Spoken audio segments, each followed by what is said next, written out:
English grammar school বই অপুরন্ত এক trolley van আর কি মাল ফেলতে হয়েছে। হ্যাঁ, মেয়র বারমুডা পরে ঘুরে বেড়াচ্ছেন, কি বলবো আর বলার কিছু নেই। মেয়র ছবি তোলার জন্য ব্যস্ত হয়ে গেছে, সাধারণ লোকের জন্য কোনো নেতা নেই। পুরো ফরেস্ট্রির হিসাব করতে গেলে কয়েক কোটি টাকার ক্ষতি হয়েছে। আপনি কথা কাহিনী দিতে যান না, কথা কাহিনী শাটার খুলতে পারছে না, এত বই খারাপ হয়ে গেছে। সৌজন্য বোধ পর্যন্ত দেখাতে আসেনি, ভাইরাস বুক ফেয়ারে ফিতে কাটছে। না, আমাদের কথা ভাববে কেন? আমাদের গানে তো পাবে না, ভোট ব্যাংক নেই তো। তাও মোটামুটি 15-20 হাজার, আমার ছোটোখাটো জায়গা তো 1000-20-30 হবে। 5 ঘন্টার বৃষ্টিতে যতই বৃষ্টি হোক এরকম হতে পারে না। 4 দিন 5 দিনের বৃষ্টি দেখেছি আমরা, কোনোদিন এরকম। মেন কথা ড্রেনেজ সিস্টেমের একেবারে মানে হয়ে গেছে, মা মাসি উদ্ধার করে দিয়েছে। আমি দেখতে পাচ্ছি হাতে অঙ্কের বই রয়েছে, ইংলিশ গ্রামার স্কুল বই অপুরন্ত এক ট্রলি ভ্যান আর কি মাল ফেলতে হয়েছে। হ্যাঁ, এই যে এইদিকে তাকিয়ে দেখো না তুমি, এগুলো আবার নতুন রাখলাম। এই দেখো, এখানে দুটো করে আর কি তাক থাকে, এখানে দুটো করে থাকে। মোটামুটি এই পর্যন্ত জলটা উঠেছে, তাহলে মোটামুটি সব ফেলে দিতে হচ্ছে। আর এই পিছনেটা তো খুলিই নি এখনো। হ্যাঁ, এটা খুলিই নি, খোলা যাচ্ছে না, বই ফুলে তো ঢোল হয়ে আছে। ওটা শুকোবে, তারপর ওটাকে খুলবো, খুলে তখন ফেলবো। মানে এখনো হিসাব বোঝা যাচ্ছে না যে কত টাকার ক্ষতি হয়েছে। না, সেটা হিসাব বোঝা যাচ্ছে না। তাও মোটামুটি 15-20 হাজার, আমার ছোটোখাটো জায়গা তো 1000-20-30 হবে রাফলি আর কি, অনুমান করে বললাম। সপ্তাহে মারপিট মনে থাকে না। সকালবেলা দেখছিলাম যে বহু বই রোদে শুকানো দেওয়া হয়েছিল, আপনার কি ওগুলো ফেলে দেওয়া হয়েছে? হ্যাঁ, এই যে সমস্ত জায়গাতে যতগুলো টাল রয়েছে, বইগুলো কাগজওয়ালারা কুড়িয়ে নিয়ে চলে গেছে, তারা কেজি দরে বিক্রি করে দেবে। আর যেগুলো ওয়েস্টেজ রয়েছে সেগুলো হচ্ছে কালকে ওই কর্পোরেশনের লোক আসবে, ওরা ট্রলি ভ্যানে করে নিয়ে জায়গা পরিষ্কার করে দেবে। এই হচ্ছে, যতগুলো রাস্তা দেখছো সবই হচ্ছে ফেলে দেওয়া। কেন, বই ভিজে গেলে, এই যে ভিজে গেছে, এটা আর কোনো কাজে লাগবে না। রোদে শুকোলেও দুটো পাতা ফিক্সড হয়ে যাবে, পাতা খুলতে যাবো, ভিতর দিয়ে ছিঁড়ে যাবে। সুতরাং এগুলো ফেলে দেওয়া হচ্ছে, মায়া ত্যাগ করতে হবে। জল কখন নামলো গতকাল? জল কখন নেমেছে? না, ছিলাম না, ওটা আমি বলতে পারবো না। ট্রেন বন্ধ তো, হাওড়া শিয়ালদা দুটোই ট্রেন বন্ধ। হ্যাঁ, ট্রেন লাইনেও তো একেবারে জল জমে। হ্যাঁ, আড়াইটা 3টের সময় সব একজন ঢুকছে, কেউ আবার আর কি লিলুয়া, হাওড়া হলে লিলুয়া, বেলুর, কোন্নগর থেকে ব্যাক করে যাচ্ছে, যা হচ্ছে হোক। না, ওই আরফানে যা হয়েছিল তার থেকে বেশি হয়েছে। কিন্তু আমফানে তো আগে থেকে জানা ছিল যে সতর্কবার্তা এরকম আমফান হবে না, সেটাও তো করোনার মধ্যে হয়েছিল। কোথাও কোনো ড্রেন নেই, ড্রেনেজ সিস্টেমটার জন্য। হ্যাঁ, কোথাও কোনো ড্রেন নেই, নিকাশি ব্যবস্থা নেই, কিছু নেই। আমি একটু ওনার সাথে কথা বলতে আসবো। দাদা, আপনারও নিশ্চয়ই দোকান আছে, তো কোথায়? ওইখানে দোকান। কত টাকার ক্ষতি হলো? আমার কম হয়েছে, 7-8 হাজার টাকা হয়েছে। একজনের 50,000-60,000 টাকারও ক্ষতি হয়েছে। হ্যাঁ, 1 লাখেরও গেছে। পুরো ফরেস্ট্রির হিসাব করতে গেলে কয়েক কোটি টাকার ক্ষতি হয়েছে। আপনি কথা কাহিনী দিতে যান না, কথা কাহিনী শাটার খুলতে পারছে না, এত বই খারাপ হয়ে গেছে। এবং এই যে ঢাকেশ্বরী, পুরো 1 কোমর পর্যন্ত ভিতরে জল রয়েছে। কয়েক কেজি ওজনের খাতা, মানে 5 কেজি ওজনের খাতা ফুলে গিয়ে তার 50 কেজি ওজন হয়ে গেছে। এই দেখুন না খাতার অবস্থা কি। মানে তার জন্য দোকান খোলা যাচ্ছে না, দোকান খুলতে পারছে না, এরকম অবস্থা হয়েছে। মেন কথা, 5 ঘন্টার বৃষ্টিতে যতই বৃষ্টি হোক এরকম হতে পারে না। 4 দিন 5 দিনের বৃষ্টি দেখেছি আমরা, কোনোদিন এরকম। মেন কথা ড্রেনেজ সিস্টেমের একেবারে মানে হয়ে গেছে, মা মাসি উদ্ধার করে দিয়েছে। ড্রেনেজ সিস্টেম বলে কলকাতা কিচ্ছু নেই। আমি বলছি যে এই যে এত কোটি টাকার ক্ষতি হয়েছে, এগুলো তো মানে কি বলবো, কোনো মূল্য নির্ধারণ তো করা যায় না। কিন্তু আমি বলছি এই যে পুজোর সময় এত টাকা খরচা করে পুজো হচ্ছে, আমি বলছি পুজো হবে নিশ্চয়ই, কিন্তু তার পাশাপাশি যদি পুজো উদ্যোক্তারা আপনাদের পাশে এসে দাঁড়ায়, সেই রকম না, আমাদের কথা ভাববে কেন? আমাদের গানে তো পাবে না, ভোট ব্যাংক নেই তো। আমাদের ওখানে ভোট ব্যাংক নেই তো। ভোট ব্যাংক থাকলে পরে ভাবতো, আমাদের তো ভোট ব্যাংক তো সামান্য। আমাদের মাননীয় আমাদের মেয়র বারমুডা পরে ঘুরে বেড়াচ্ছেন, কি বলবো আর বলার কিছু নেই। উনি মেয়র হয়ে নর্দমা পরিষ্কার করবেন? এটা কি কোনো সভ্য দেশের নিয়ম?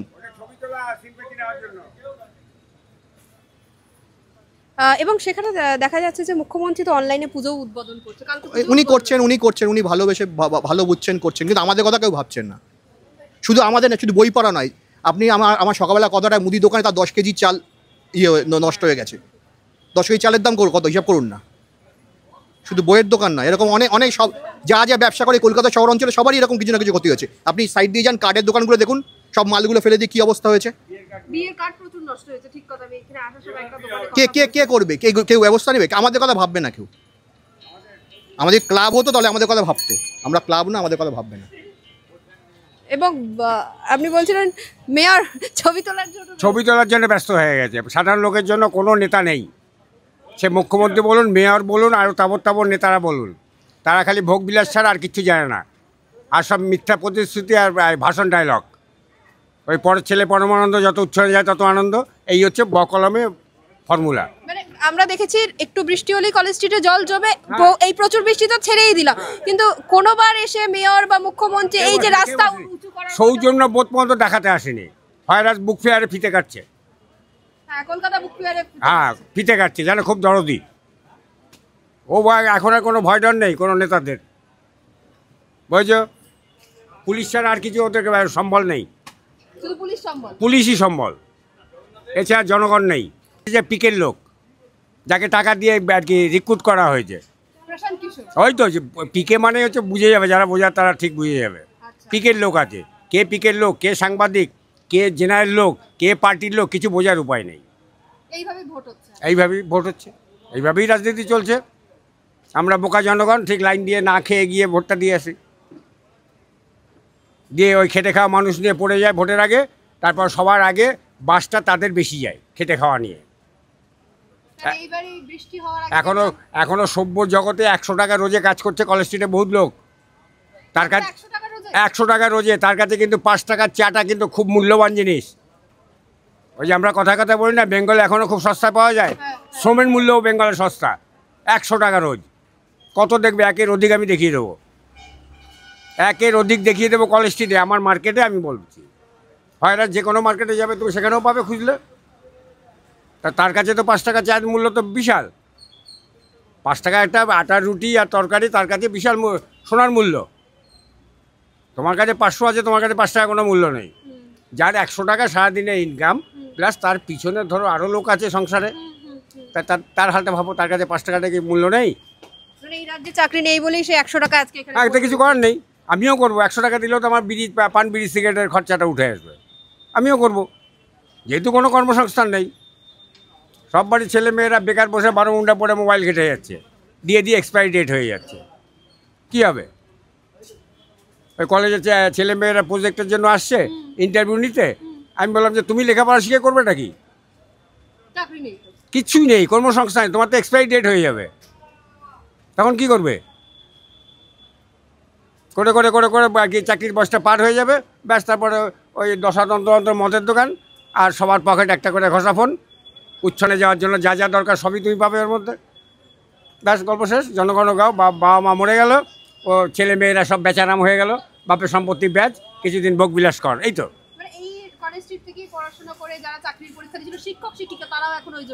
হ্যাঁ, তাই তো রাস্তা, কিচ্ছু করার নেই। মানির মান নেই, গুণীর গুণ নেই, সম্মানীয় ব্যক্তির সম্মান নেই। All man limited. তুমি যতই উচ্চশিক্ষিত হোক, তোমাকে আমি গুরুত্ব দেবো না, এইটা কালচার। কেন আর কি নেতৃস্থানীয় লোকরা কেউকে পায়ে হাত দিয়ে নমস্কার করে না, সবাইকে তুই তাহারি করছে, তা আমি তোমাকে সম্মান দেবো কেন? আমি তো জেনারেল পাবলিক, আমি কেন দিতে যাব? আমাকে দিলে তো বলবে যে ও বোকা আছে, ও কিছু জানে না।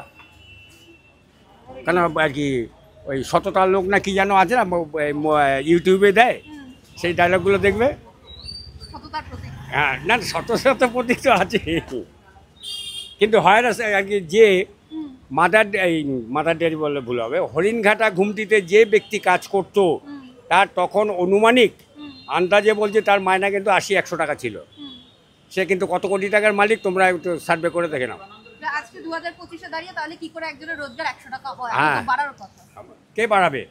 ওই তো মুখে মুখে আর মাইকে বাড়াবে, আর টিভিতে আর কি বাড়াবে। ওই একই লোক যেমনি রেল লাইনে কটা পাথর পড়া আছে সেটার সম্বন্ধে জানে, একটা মেয়ে রেপ হয়ে গেলে তার কি কষ্ট হচ্ছে সেটা জানে, একটা ছেলে মেয়ে না খেয়ে থাকলে তার কত ক্যালোরি লস হচ্ছে সে জানে, একই ব্যক্তি, সব জানতা হরিদাস। সে তার শিক্ষার কোনো মূল্য আছে? তার একজন এক একটা এক্সপার্ট থাকে। বাংলা স্যার বাংলা নয়, ইংরেজি স্যার ইংরেজি নয়, তাতে বাংলা স্যার ইতিহাস ভূগোল বিজ্ঞান সবই নিতে পারে। তত স্যার ম্যাডামের তো কোনো প্রয়োজন নেই। ঠিক আছে, একদম এক্সপার্ট, একই লোক সব জানে। রেল লাইনে কটা পাথর আছে তাও পর্যন্ত বলে দেবে, অ্যাক্সিডেন্ট কেন হয়েছে সেটাও বলে দিচ্ছে। একই লোক, একই লোক। তার শিক্ষাগত যোগ্যতা, তার যদি 50 বছর বয়স হয়, সে 70, 80, 82-তে সে গ্র্যাজুয়েশন হয়েছে, তার আর কি মার্কশিটে কত নম্বর আছে?